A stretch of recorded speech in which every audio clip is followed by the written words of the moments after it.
tunaweza tukasema kwamba wazo la Simba sio baya. Yani kumekuwa na tetesi kuhusu wachezaji wakina Lionel Ateba Mbida, lakini pia na Steven Dese Mokwala kuachwa katika dirisha kubwa la usajili, ama pia mchezaji mmoja kuondoka na kwenda kwenye klabu nyingine kwa mkopo. Sasa uongozi wa klabu ya Simba na baadhi ya mawakala ambao wanasimamia scouting ya klabu ya Simba kuleta wachezaji wengine ni kwamba wameenda Morocco na wanajaribu kufanya mazungumzo na kocha, lakini pia na uongozi wa klabu ya Wydad kuhusu Selemani Mwalimu. Na nafikiri inaweza kawa ni akili ya ziada na akili ambayo inaweza ikawasaidia sana klabu ya Simba. Mtu kama Selemani Mwalimu kwa hatua sasa hivi ambayo ameweza kupata na experience ambayo pia tunamuona nayo hata katika mechi za Wydad, unaona kabisa kama ni mchezaji ambaye still kwa sasa hivi anahitaji pia timu ambayo itakuwa inamwamini sana. Na kwa klabu ya Simba hivi sasa, endapo ikafanikiwa kupata dili kuweza kuwa done kwa Selemani Mwalimu, basi ni dhahiri shaili kabisa kwamba Selemani Mwalimu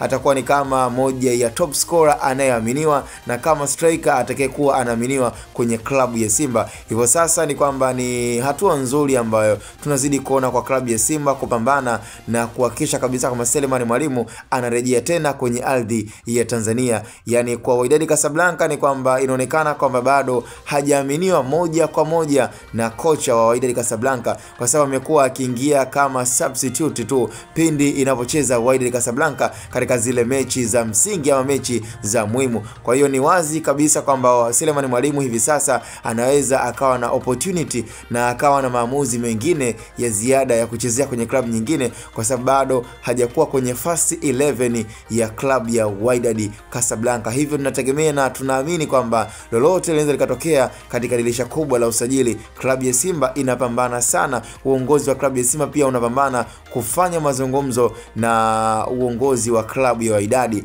na inavyoonekana kabisa kwamba lengo la hata kumtoa Selemani Mwalimu ni kuleta ingizo jipya, ambapo tayari Wydad walishafanya mazungumzo na klabu ya Yanga kuhusu Clement Mzize ama Clementinho. Kwa hiyo huenda kwa Selemani Mwalimu ikawa ni rahisi sana kuondoka kwenye klabu ya Wydad na kuja kwenye klabu ya Simba endapo kama watakubaliana makubaliano mazuri. Na hivyo pia Wydad kama watafanikisha pia dili lao la kuweza kumpata Clement Mzize, basi hapo Selemani Mwalimu kwa kupata namba 100% itakuwa kwake ni vigumu, na atakuwa na changamoto ya kuweza kumshawishi pia kocha katika mazoezi ili mradi aweze kuwa kwenye first 11 ya klabu ya Wydad Casablanca. Cha msingi kama kawaida, tukutane kwenye upande wa comment hizi tetesi za usajili na za ndani kabisa zinazomhusu mchezaji Selemani Mwalimu kutua kwenye klabu ya Simba.